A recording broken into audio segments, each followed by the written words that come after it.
Awuziala media Ghana sunio ba no ahye wala ikwa comment ama hofro enya bi ahye chieftaincy hu sensem na ena ebusia yegusu ayedi ho enkomo nene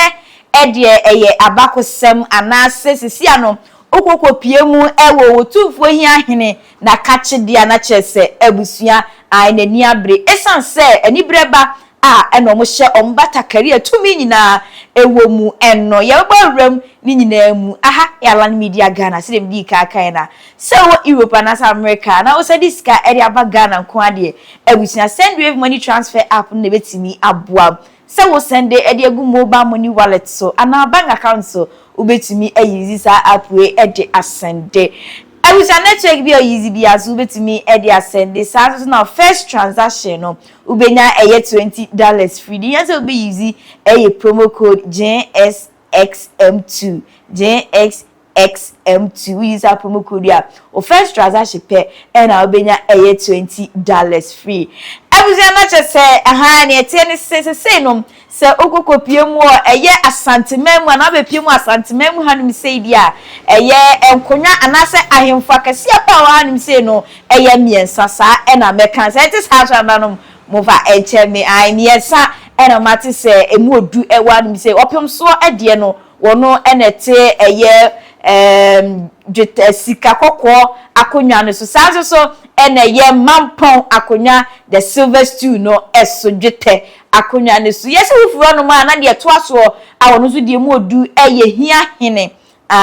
Hiahene akonya enamu edu na busu esi anu ekopiem ewo Hiahene na kache dia ene wutimi se eni brebi aba esanse tuntu pa eno mabono ori ne batakali a chese tumi nyina ahyemu mano ni nyina no eye chese omo de kai ekwan nam so a yenya eye Hiahene ekwan nam so a Hiahene etimi gina ye se wobeti wona abra eye Asante Michael okuno ba omachi aye basa ne afotu mfonua ba ede na kona chese Hiahene timi gina ye ekoye ekokwaje no eba ye no krampo enam so nyenyenye nkrobi ene adeade okokopie mu ewo Mamponghene abra no mo ekwaje chese omo niema na eye amanfo ababefa ede afri eye Asante man mu no na busia ebebo awram Hiahene ya meka no wasem ni din ede Oheneba Hiahene Professor Doctor wo ahene agei a wotoso mienu na chese ne de anibra ba nyina ne se Mamponghene efri chine kwo no ene ye de ne ye de eto pra na se ye start na ye ehyehyere to mu ye we ede akai ni ntia busia ye gbawram ewo Hiahene akachi abra anibra aba no wo yesa amamre ene amanye we ameyehu kakrai ekoba se abra opunfo tunfo se tutu wodi kan ye santimera obo modern ka santiman ka bo mchechire ye na enebesi ne agentana na akosi broni kura gitu nti obaga na nyina ono ne Ohene anase Asante nkwa na efese the kingdom the empire the great empire akosi broni kura gitu no ene se abra obiri konfo anoche ebepie mu Asante mantema no ye na dwen se obeboa ne aka Asante man ya bom na yetimi ako enkodin evidence afo so kunim no ebra oka Asante man nyina ebo mu no ye se ye bepo Ohene ba ko obedi kan enu nti sikadwa ya te ho asama tia no obo modin na ogidifu esro eba ye no owie ye no de na otie ye to so wienu ni se obi sa se ope opinso tumfo se tutu a odi kan ye ni doba pa ni ohia no na no ni ya chemu de achemu nyansa poka samfoni so dada se sa atem na yesabin panyi ene sabin kuma na de ekoba ye ni opinso tumfo se tutu eyi sabin kuma se ono ene ne ba ni ohia na pa abakwasem ya de sempra echirema sabin panyini ejai nenso koduru baabi no ono so enya ne de sase no wonte ase se wono mu ye panyini ni enyi no ni koyi ni mi kuma se ono ne Ohene ba ne ho hia no eho ene obiri konfo anoche enso bo modern na obo akonya ede emma eye Hiahene a satemo na oho no mo no anase opemso yi no se ndoba odono pa ye sabin kuma satemo Ohene na oho no enunti wode emma no ye bemma enkonua wa Asante mantem ha no no de hia pa no ekoye miensa ni nyina ho hia nenso eye den ahemfinchie ebi de bi ati enti se wi opemso tumfo sei tutu a wono odi kana sa Asante akonya ye the golden su a na wo kɔ dwetɛ sika akonya ɛyɛ silver stool ɛno ɛyɛ Daasebre Osei Bonsu ɔyɛ Mamponghene na wo ba no so wɔn firi hɔ de a ɛne metimi de nsa esi no maka ne plane ɛnyɛ plane fa sɛ wo ba Asante na ntɛm ano a akonya ba ko hu hia nso pa ɛde ma Asante ma ɛyɛ Oheneba Hiahene na akonya enti ebetimi aka nyansapo sɛ nsakyɛe bi wɔ mu anananom akonya ɛkwan da hɔ betimi akyerɛ yie yanso nyansapo mprempren de kura de betimi aka sɛ Oheneba Hiahene akonya no ɛna ɛtɔ so mmiɛnsa ɛnyɛ asɛm ketewa ɛno nti onye nipa ketewa wɔ ha no na yɛn nyinaa yɛ ni sɛ mprempren ɔbɛmfumu okunyi doctor ɔwo a hene agyen ɔtɔ so mmienu ɔyɛ Oheneba Hiahene dibre baako biom ne sɛ abra ɔpem so ɔbɛbɔ dwa bi ɔbɛtena se bia na ɔbɛtumi toɔ no Oheneba Hiahene ɛne akyɛmpem hene wɔn no wɔn tena na namu na wɔn hwɛ na amamre ne amane kwan so no wɔn hwɛ ɛkosi sɛ edwa no ebetu afei yɛnwura ne mu paa senti ekoba ya onya abatakari kɛsie aka de akyerɛ mo sɛ akonya mom ɛna obiri konfo anoche ɛbɔɔyɛ ɛde ma Oheneba Hiahene a saatem na ɔponso tumfo Osei tutu a wodi kan Asante nkabomu esini na aso no ɛde baayɛ no ɛno yɛ akonya na emo batakari die onya firi hene yɛnto aso ne batakari die onyae abra na Asante yɛdi kan ɛde akyerɛ mo ɛno nti na 1715 afe apem ahanso ani dimu no ekobai se yana no wo dabon e de batakari kese e de ebaaye asa wo hwe afe apemdunso ani dimu no mu a batakari kese o de bere Asante na ese eye konkon a enu nti wo mo hye ne kena ema otumfo opoku wale katachie eba be hye mu kena oye niema bia na ehu anyansa pontimi emfa kwan anase yeni akonya se betimi bia tudwa edigu batakari so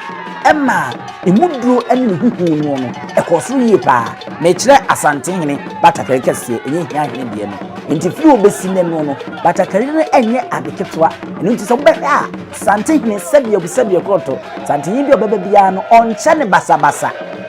ebra yedi ni si ade so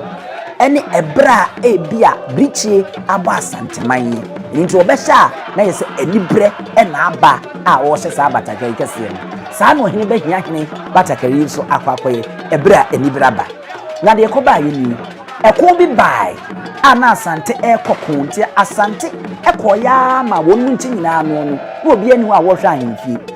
ekwan ekofa so kra ekoba ya Asante bebo ankobia hene eno so no na de nya ankobia hene abakwasem ne yekenti yemfa nsuo na yenhwe Hiahene enu nti wo bokọ kon no ebrimu ana ofri atoe amantemo Western Region Secretary ebesi Asante echi ema ono baaye no obesa Asante agapade bebre a wo de kọ ye numo no ofa Asante hene Osei tutu anu wo no ne drop ni nua baako e de ka ho efa agapade na wo de ekoye abra Asante kọ kon no na wo no ba wo machie no won be hu se won makokon akodi nkunim die nanso wo machi die wo modi nkugu ni nyina ne se Asante agapade ma Asante di mu ma Asante ye kese sa atembo ne ade no ni nyina afiri ahemfie a eni ho no Oheneba hwehwe ni nua ba nso a onhuno yeyi ema Oheneba ebo modern ebo dwama wo motena so no na hemfu enti wo motena se na ese aye abobodi ebe ye den ene ensa tinya kan agapade na mensa aka ni nua ba eno na Hiahene se mo amunimu na se Hiahene na otumfo doba a ne Hiahene de a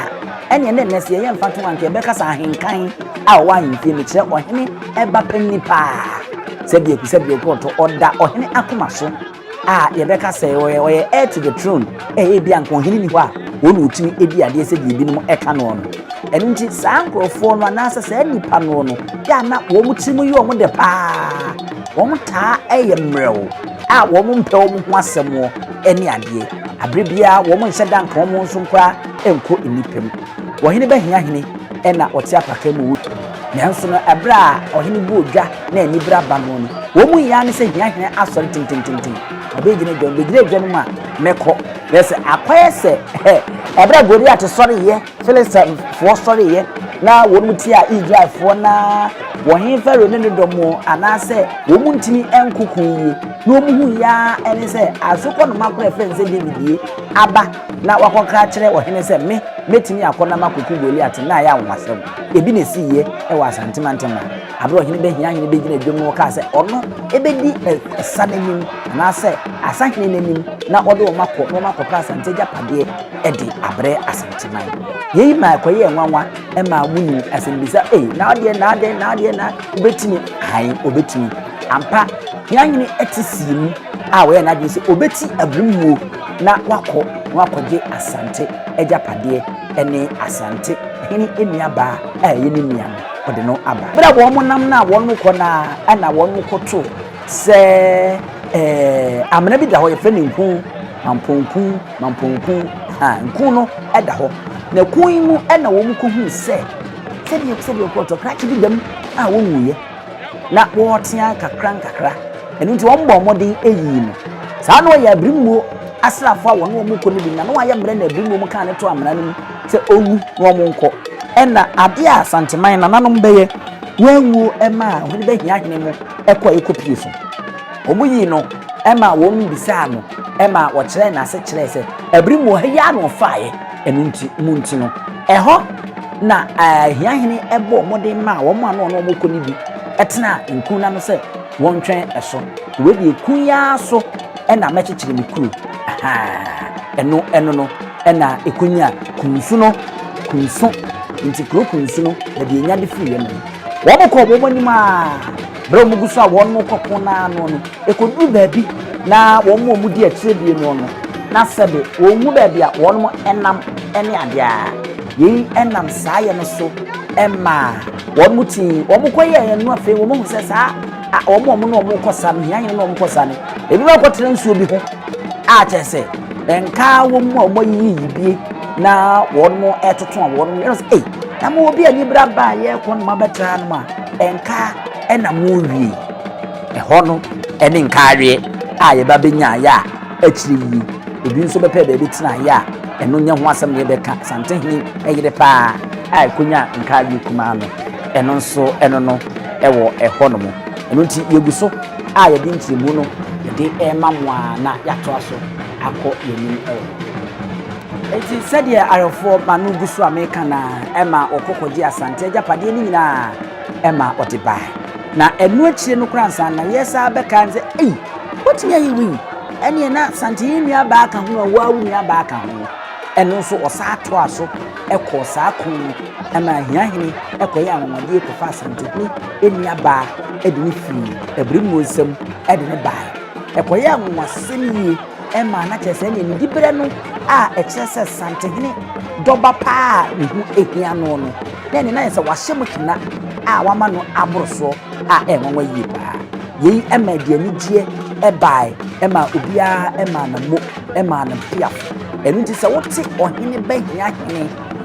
abodina broni be kasa title na ense de efre no a adwedwe mu ade abesi ne eno ne nam so ma enne de yi mo se wahye ne sa ne batakari kase ya wode ya amamre ene amane ede ekire kuroma se ai wada so ayo Ohene ba Hiahene a ne huhia Santeman ene Asantehene eyi ba nti betimi aka ye zibia se wo ba Asantehene amhade a amamre ene amane mu Ohene ewo ma bebre